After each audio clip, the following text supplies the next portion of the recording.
Hello and welcome to Karma Talks. This is Mark Hughes. Today's guest is Roland McCready, the Director of Research at HeartMath. Welcome, Roland. Oh, hi, Mark. Great to be here. Thank you. So, Roland, this is an interesting gig you have here. Were you a kid growing up wanting to do science around the heart, or how did you stumble into this? No, I didn't know anything about the heart as a kid growing up, but I was a bit of a, I guess a gearhead and a kind of an electronics geek. I was building transmitters and radios when I was in junior high school and went on to actually become a communications engineer. And it wasn't until later I kind of switched careers and became a psychophysiologist. Okay, so tell us, what is HeartMath? What does HeartMath do? Well, HeartMath, that's always a hard question to answer because we do a lot of things. But basically, HeartMath is a system of tools, techniques, and technologies that help people really align with their deeper heart, and which unfolds who they really are. Accessing what we call the heart's intuitive intelligence. So it's really another way of saying it is it's a system that helps people better self-regulate so that we can really manage our stresses, our emotional life, especially in the moment when we're in more challenging situations. Now that's assuming that the heart does more than just simply pump blood. So what does the heart actually do in addition to that function? Well, I mean, it's debatable whether the heart even pumps blood or not, actually. That's a whole other topic, in some circles anyway. So what our research is really focused, well, I shouldn't say that, is one aspect of our research is really how the heart and brain communicate. And this is very solid science, nothing woo-woo here. It goes back many, many years. In fact, one of the things that I say a lot that's surprising to most people is that the heart sends more information to the brain through our nervous system neurologically than the brain sends to the heart. And that takes a lot of people by surprise, even doctors. That's not new. That's rediscovery. That's been known since the late 1800s. In fact, psychology was based on that until the 1930s or so, and then we got switched back to the brain being in charge of everything. And so when you say that it sends messages, what kind of messages? Well, there's multiple ways, but the one I'm talking about now is neurologically through the nervous system. So there are nerves that connect the heart and brain. In fact, the heart and brain are more interconnected through the nervous system than any other organs in our body. And of course, the body sends lots of information to the brain, but the heart is unique in the amount of afferent, is a technical term, or ascending information. And it's also rhythmic. The kind of the conductor of all the rhythms in the body. The heart is, as it turns out. So that unfolds a whole lot. I mean, that took years to trace all that down. That even going back long before we came along, or I came along, just to give you one example, hundreds of papers on this, and a lot of research groups have looked at this over the years. In fact, one of the most famous hypotheses in the field of psychophysiology was that the heart, the quality, I'll call them the quality, just to keep it kind of simple, of the signals, the neural signals the heart sending to the brain directly affect perception. So it affects a lot of major brain centers. So this goes back to the 1970s, long before I came along. In fact, terms were introduced back then to describe these effects. One was called cortical inhibition. You know, the cortex, the part of our brain we get paid to go to work for, is either inhibited, or cortical facilitation. So our brain activity, brain function, mental functions are facilitated, depending upon what the heart's doing. And that was proven back in the 70s. And of course, that led to a lot of, people didn't buy it, didn't believe it. And a lot of people tried to prove it wasn't true and ended up proving, yes, it was true. And it's fascinating to read through those old research papers and literature. And the people have passed on now that did that, of course, in that era, because they were quite literally talking about the heart acting as though it had a mind of its own. Yeah, in other words, at that time, the thought in physiology was that the autonomic nervous system was kind of dumb, you know, and the brain was in charge of everything, and the body just danced to its tune. But here, the heart was, you know, you'd have certain signals coming down the nervous system telling the heart to speed up, for example, but heart would slow down, and vice versa, just doing what it wanted to on its own. So that kind of started this shift in the paradigm, really. And then they found out that not only that, but the signals the heart was sending to the brain affected perception and reaction times and visual fields and all kinds of things. So anyway, that's give you a little bit of the history there. My question is that, okay, so we know now that you've said this about the heart, so how does that play out? How do we use the heart to our benefit? So what we found was that our physiology, the rhythms of the heart shift into a very different mode when we're feeling good. Something like, not thinking it, but actually feeling something like appreciation or love or compassion. The heart shifts into a mode we now call heart coherence. And this is 200 and some studies later, a lot of independent stuff since we started this. We know that that's the optimal state. So these signals that when the heart is sending the brain when we're in this coherent heart rhythm facilitate that term cortical facilitation I mentioned earlier. It's the ultimate facilitation of mental function. So when we're in a heart coherent state, not only do we feel better, we think better, faster reaction times. We're able to maintain our composure even when we're in the traffic jams of life, right? 'Cause that's usually when people lose it, and get all angry and impatient and upset, and then we make bad choices. So we also know now that the activity of the heart has a large role in regulating how well the neurons in our brain are able to be in sync or synchronized. So that underlies our capacity to self-regulate. So in essence, what you're saying is the heart helps the brain to function more, in Coherent. what way? Yeah. Now, not only that, that's one pathway that's an important process in terms of just being able to, so studies have shown significant improvements in memory, for example. Even getting coherent, even predicted future test scores, in a large study of high school kids. It's many studies, like improved attention in kids with attention deficit disorder. Now our new research is taking it more into the social domain, which I think we'll talk about later.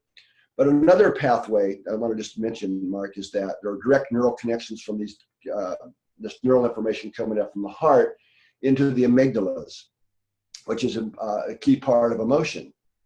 So again, I'm going to try and make a long story short. What the brain is largely doing is interpreting the signals from the heart and creating our emotional experience. So these rhythms that the heart's beating out are specific to emotional state. That's a whole other aspect of this. In fact, we can tell what somebody's feeling just by looking at their heart rhythms. Now, there was a study done on that or something, if I remember correctly. A study was showing somebody a positive picture and then a sort of a negative response picture, and at some level the heart was intuitive. Okay, that's something different. And what we found was that the physiology, both heart and brain, would respond before you saw the picture in a way that predicted what type of picture that was going to be. Either a really negative emotional one that, with snakes striking and bad guys with knives at a woman's throat and these kinds of things, or bunny rabbits and nature scenes, this type of thing. Now, what was really amazing and even surprised us was that when we looked at the sequence of these events very carefully in time, the heart was the first to respond. Then the heart sent a measurably different neurological pattern of signals to the brain, up through the nervous system. Then you saw a brain response, all before you saw the picture. Then you saw the body respond, right? Changes in skin conductance and so on, kind of the stress response. Then you would see the picture, right? So the real sequence of events is heart, brain, body. And if you're paying attention, the body response is what gets our attention, what we feel. So the gut gets the credit. That's where we feel it, or the hair on the back of the neck and that kind of thing. Yeah, so when we see trust your gut, we really should be saying trust your heart. Your heart is Absolutely. Your first responder. Yeah, now it's worth mentioning here, what our research suggests is there's really three types of what we call intuition, or people tend to call intuition. First is called implicit knowledge or implicit learning. And that's all brain-based. And there are probably 50 books, at least 30 that I read back then on this. And they're all based on this implicit idea. In other words, that means that we learned something and forgot we learned it or didn't know we learned it. And the brain, through what's called the fast track circuit, is doing pattern recognition, right? And we call that the intuitive insight. And that I don't have time to really go into a lot of this, but that is an important type of intuition. But the problem with it is it can be wrong as much as it's right, because it's based on history and neural systems and all that. And the second type we talk about is called energetic sensitivity. And that's our nervous system's ability to detect and respond to very real measurable signals in the environment. Example of that might be you feel like somebody's staring at you. You turn around, sure enough, there's somebody staring at you. In fact, studies have been done to prove that we have that type of sensitivity. Empathy is in this category as well, or people's ability to feel earthquakes coming. Right? We now know we can measure changes in the Earth's magnetic field before earthquakes. Right? So that's our nervous system's responding. So there's absolutely no question that our nervous system is able to detect and respond to changes in external magnetic fields. No doubt of that now. The third type, we call non-local. And that's the type of intuition I was really talking about in that study. This is the type that really counts. It's really like the mother who knows their kid's misbehaving or just got hurt, and they're on the other side of the planet. And in trainings, not every mother has had that experience that has kids. There's lots of examples, but it's also the type of intuition I'm talking about, of where our heart's connected to. Well, in fact, the way I got those original studies published was to talk about the heart and brain later, as if they have, that they appear to have access to a field of information that's not bound by time and space. Perfectly acceptable language for a scientific journal at that time. Sure. Right? Except non-locality had been proven experimentally, but here we were showing it at macroscopic scales. So that's really what I'm really talking about. That was just language that people could get their head around. But it's really what you would think of as our larger self, right? And every culture has their own word for this. Soul, spirit, higher self. Here at Heart Math, we just call it our larger self. But that energetic part of us.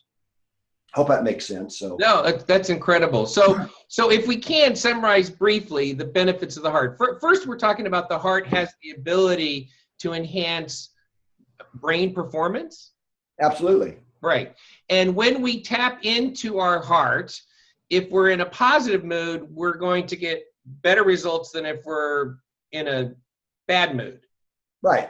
So if you're in a bad mood and you're saying, I got to meditate and kind of get out of this bad mood, if you stay in that bad mood while you're meditating and not reflect on something positive or enjoyable, what's going to happen versus if you if you don't really make the emotional shift, you don't get a lot of benefits. In fact, it's really the emotions that drive physiology. So I think meditation is important, absolutely. And there is a heart math technique called heart lock-in that you could think of as a form of like a heart meditation. But even more important from my perspective, Mark, is most of our techniques are really designed to help people connect with the heart and make better choices in the moment. Yes. Right? When we're in that staff meeting and that person does that thing they always do, and there we go, right? Frustrated and patient, and that it blocks our cognitive function, and then we tend to say or do the thing that creates more stress and separation. So how would we do that differently? How would we take this information you have and take it differently to cope with that kind of a situation? Well, that's really what I'm saying. Once we understood really the physiology of all this, that allowed us to develop a series of techniques, the heart math techniques, that you can use right in the moment. So you're able to shift into a heart coherent state, maximize cognitive function, and it usually involves, the first step is called heart focused breathing, because we can control our breathing to help shift us into coherence. That's not the whole story. If breathing techniques were the answer, the world would not be stressed out like it is, right? They've been around for 5,000 years. But then it's really activating a feeling of appreciation. And I'm kind of rounding this off. There's there's about 6 core techniques for different purposes. But the essence is shift into coherence, maximize cognitive function, access our intuition, from our larger self, that now allows us to regulate do something different in those situations, and get maybe a deeper insight on how to handle it, but mainly maintain our composure, and then do something that be able to say, do, or act in a way that creates more inclusion, more positive outcomes than the typical stress reaction, which creates more inefficient outcomes. Yeah, that's incredible. That's an amazing new information for a lot of people. Absolutely. Yeah, and what most people need is the how do you do it, right? And that's why we've put a lot of care, especially Doc Childry, from day one, has insisted on the HeartMath techniques being really simple. A lot of science and complexity behind them, but no, really simple, so that anybody can really use them and get a lot of benefit out of them. Yeah. So there are variations on the same basic techniques for kindergartners all the way to generals and CEOs and what have you. So yeah. Amazing. So that's talking specifically about how we as individuals can use our heart and the energy and the knowledge and the wisdom that comes from our heart. But we're going to take a break now and watch a video that HeartMath has produced about social coherence that talks about how we as a community socially can connect at this level. And we'll talk to Roland when we come back. We'll take a moment. We'll be right back. Let's talk about social coherence. Here's you. Who are you right now? What are you thinking? How's your attitude? What are you feeling? Your emotions. Look around. Your thoughts, attitude, and emotions, they're not just here. They're also out there in an energetic field. We all radiate an electromagnetic field. It's been measured. HeartMath calls this the energetic field environment. We know people next to you are affected by your thoughts, feelings, and attitudes, and theirs affect you too. We're all connected in the energetic field. What are you feeding the field environment? Negative energy or uplifting energy? Our scientists are exploring how we're all interconnected in the energetic field environment. In one independent study, 4 people sat around a card table. 3 of them were trained in a HeartMath coherence technique. Their heart coherence was measured before and during the experiments. What's coherence, you ask? Personal coherence is when your heart, mind, emotions, and physical systems are operating in sync and resonating in cooperative alignment. So 3 of the 4 people at the table shifted into coherence using our heart lock-in technique while the 4th person sat quietly. What do you think happened? You guessed right. The 4th person's heart coherence level went up too, just from being in that uplifting energetic field. That's the power of interconnection. This experiment was actually done 10 times involving 40 people. They got the same results and the uplifting effects were confirmed. A research study at several universities was done with people standing at the bottom of a hill, wearing backpacks. Turns out that when more weight was added to the backpacks, the people thought the hill was steeper. Even more amazing, the experiment revealed that the hill didn't seem as steep when friends stood next to each other. The closer their friendship was, the less steep they thought the hill was. The quality of our relationships affect how we perceive the world. Friends lighten our load. Social coherence is a stable, harmonious alignment of relationships that enables an efficient flow of energy and communication. Researchers say that the most successful groups and organizations operate more coherently in that positive, energetic state. Now imagine the field environment that must surround athletic teams. When a California women's volleyball team heard the bench yelling, "Link up, link up," they interlocked arms and used the HeartMath's quick coherence technique. They got in sync, and to their surprise, they broke their game point record. Creating a coherent, social environment can lift others and bring out the best in all of us. HeartMath teaches individuals, families, businesses, and public agencies many techniques to increase personal and social coherence. Social coherence is much more powerful than standard positive thinking. It can be learned with simple practices like you'll find in our new e-learning programs for children and adults. We're even developing a new technology that can measure coherence in families, meetings, teams, or any group. People people around the world are receiving benefits from social coherence tools and practices. As more of us practice coherence, we can create the kind of world in which we all want to live. One of deeper caring, kindness, connection, and cooperation. Know that when we are loving or filled with gratitude, our hearts radiate a more coherent signal into the environment. So, what are you feeding the field today?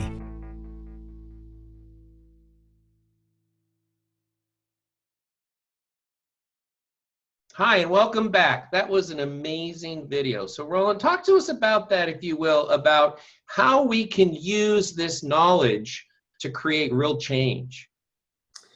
Yeah, well, I think we probably need to connect some dots there, Mark, if that's Perfect. okay. Let's start first. We were talking earlier about the heart and things that it does. Well, so there's a lot of benefits of getting the heart into that coherent rhythm for us personally. What I didn't mention before is it lowers our blood pressure. It creates more beneficial hormonal changes and neurochemical changes and all that. So there's a lot of personal benefits. But the feelings that we have inside of us aren't just inside of us, as it turns out. They actually radiate and reach outside of us. And that may sound like I'm going new age or something here, but I'm really not. So for just when you put electrodes across your body to measure your electrocardiogram, doctors do it every day all around the world, millions of times. What we're measuring is electricity, the flow of electrical current, quite literally. That's what the electrocardiogram is. Well, we know in basic physics, right, taught in junior high these days, that whenever there's a flow of electricity, you create a magnetic field. So the heart creates a magnetic field.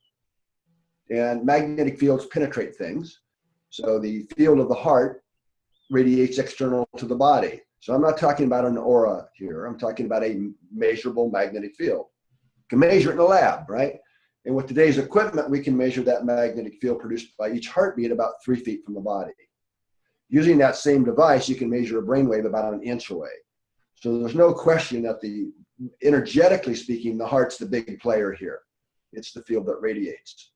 So I'm going to take a lot of research and shorten it up here to the essence. We can do analysis very similar to what I used to do when I worked for Motorola, very same techniques, and analyze the information being carried by those fields. And we can see that basically the magnetic field of the heart is carrying emotional information.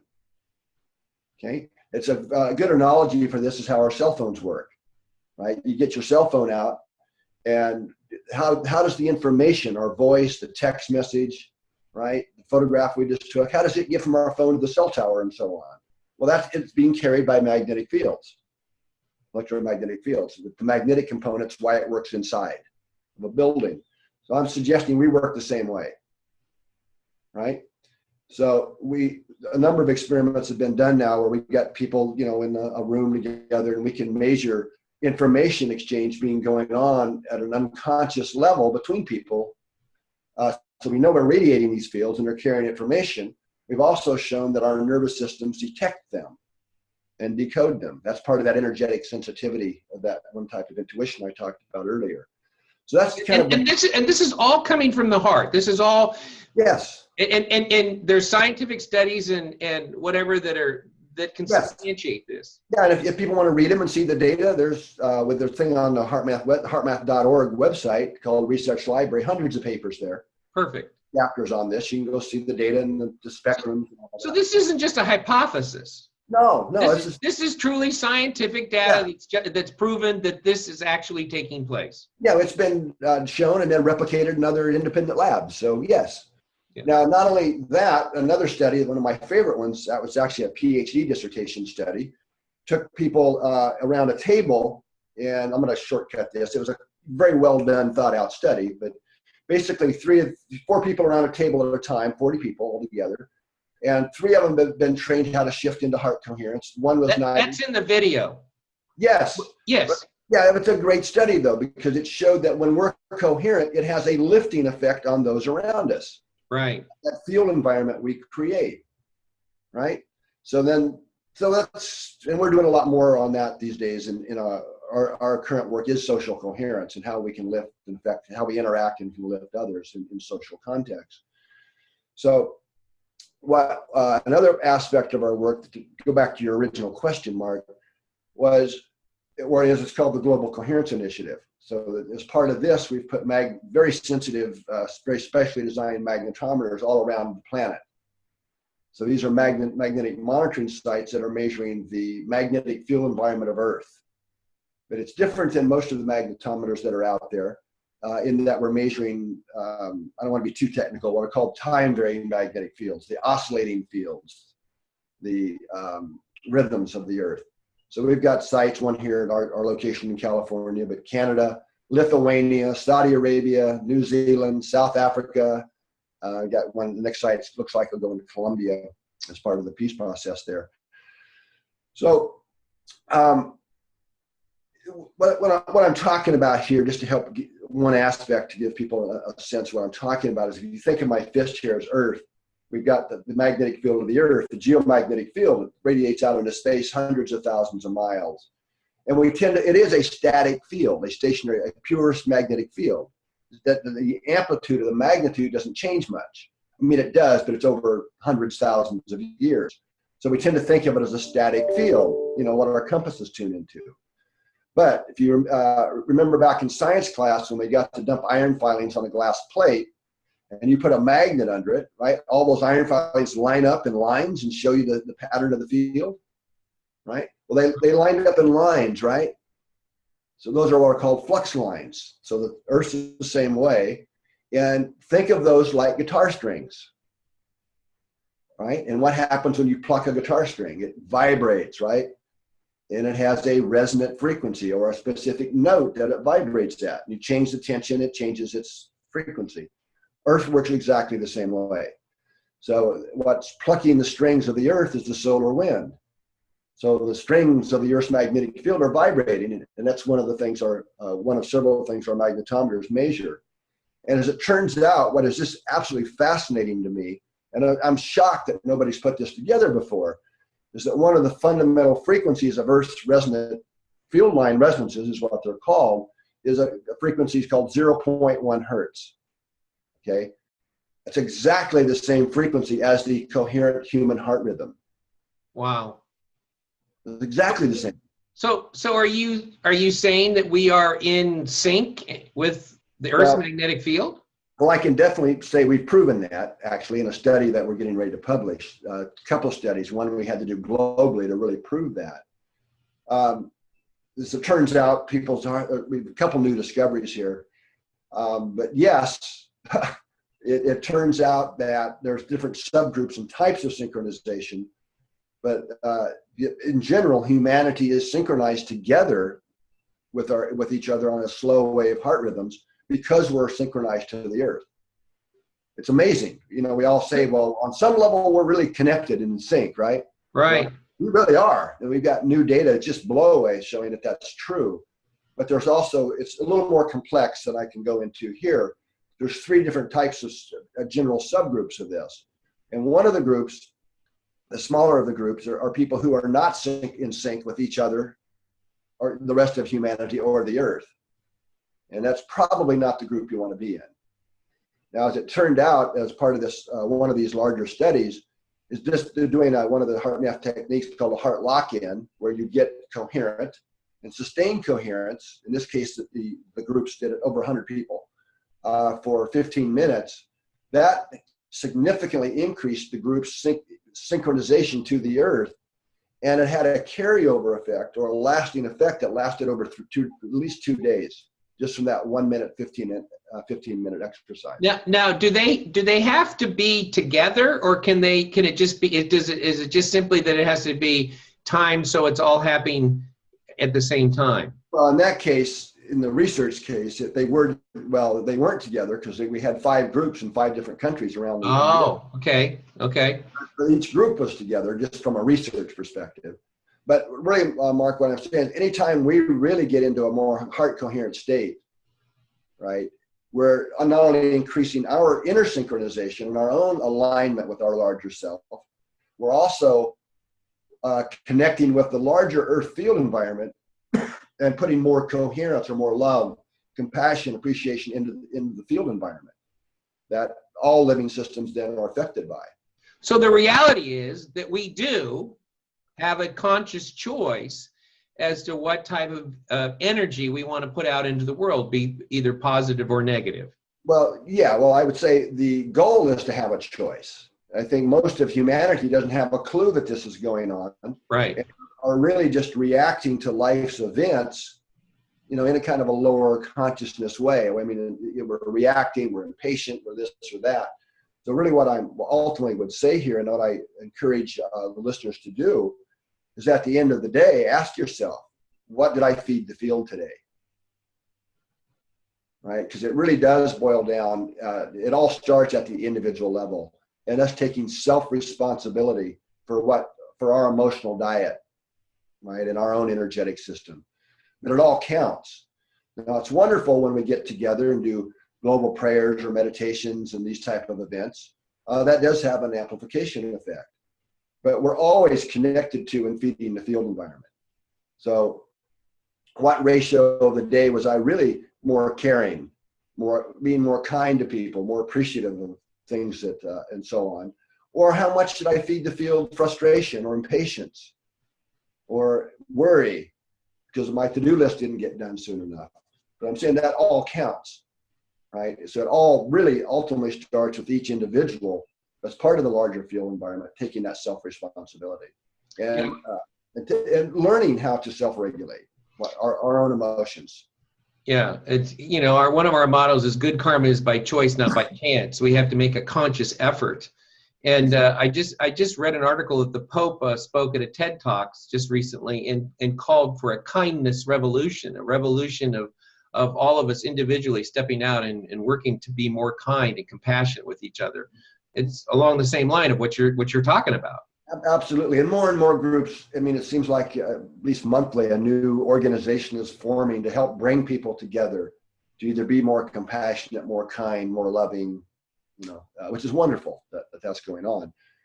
So let me throw this out, and this is the part that's, I think, challenging. It is certainly challenging for me. It's sort of like when people believe in spirituality, or they believe in this kind of. I'm not connecting spirituality to this, just different ways in which people hold on to a belief and then they're discouraged or frustrated by it. I mean, if we just simply look at what's happening in the world, let's take North Korea, for example. Here you're talking about something that is so powerful and so scientifically proven that this putting out this conscious effort can create change. How do we cope with or deal with, or what specifically can we do as an individual? Let's say that as an individual, and then expanding the community to really create this change in something that's so frustrating. Like where we're at, we're sending ships and escalating conflict. It's completely the opposite direction of where we all want to go. Yeah, here's the way I look at it, and my worldview on this, Mark, is that there really is a shift going on, a planetary shift in consciousness. And part of that shift is the old structures have to break down, and the polarizations have to get so extreme that it finally leads to change, where things flip right side up instead of upside down like they are now. So I look at these major events as part of that shift that's going on. Yeah, I think sometimes we have to swing the pendulum to the other side to be willing to have sort of a crisis or something that takes place to get people to take action. Well, yes, but it really does still boil down to a growth in consciousness, which I'm suggesting is aligning with that, our deeper heart. Okay. So that's the $100 million question. How do we get this incredible information that HeartMath has developed and researched and proven, and how do we get that out to people so that we can create a global shift? Well, the more people that learn about it, talk about it, the better, right? I mean, so what you're doing now is one of the ways of doing that. Mm-hmm. And there are HeartMath centers and trainers all around the world, and actually the people that are motivated to really help, we call them Coherence ambassadors, part of the Global Coherence Network. They become trainers and go teach this in their schools, communities, workplaces, and so on to help. Why don't you talk more specifically about how does someone become an ambassador? Well, in GCI, it's you sign up, become a free membership. But to really take this work forward, you can become a certified trainer, and there's multiple ways, programs and ways of doing that. You can check that out at heartmath.org on our website. Or you read a book, and or ultimately, if you can't do any of that, you learn the techniques yourself and take that responsibility for what you're feeding the field. Right. But I wanted, before you go on, I want to just address what you asked me, because I didn't quite finish. Yeah, okay.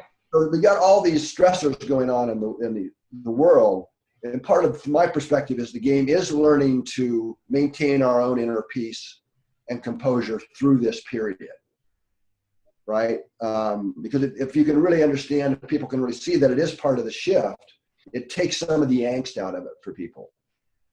Hope I'm making sense here. Totally. So kind of ride that wave, because it does matter, because the media is one of the worst actually at creating global stress. Right. We don't have images of something really bad happening. We'll show images of what happened 2 years ago.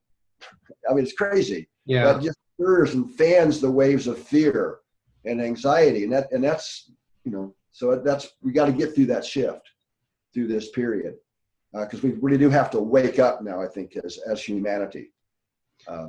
So are you suggesting, for those of us that struggle with events that are happening in the world, there's certainly ways in which we can become engrossed in it and join, organizations and do marches and go into this, this sort of vocal opposition to some of these things that are happening, rather than, taking the time to do the inner work and focus on this, coherence. Well, yeah, I mean, there's nothing wrong with marches and things, as long as the individuals doing it are really also doing their inner work. Right? If what I'm suggesting is correct, which I obviously believe it is, if we get together to march or whatever and we're full of hate and anger, that could actually be doing more harm than the event we're protesting. Well, maybe it's just me, but it just feels like there's been an escalation of anger. There's been an escalation of dishonesty. There's been an escalation of all this happening, and it feeds what you're talking about. That energy is being thrown at us and feeds that perpetuation of that energy and people are so calmed and brought to a level of peace and harmony when they hear the Pope talk about, revolution of kindness. Well, right. But you see, that's what's going on in the middle of this anger and chaos.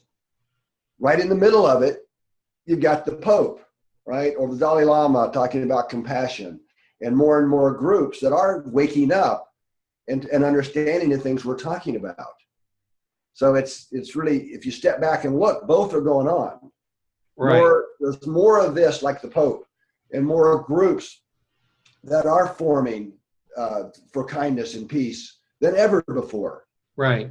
But right in the middle of all the stress and the discord and the polarization are also this new consciousness that's emerging.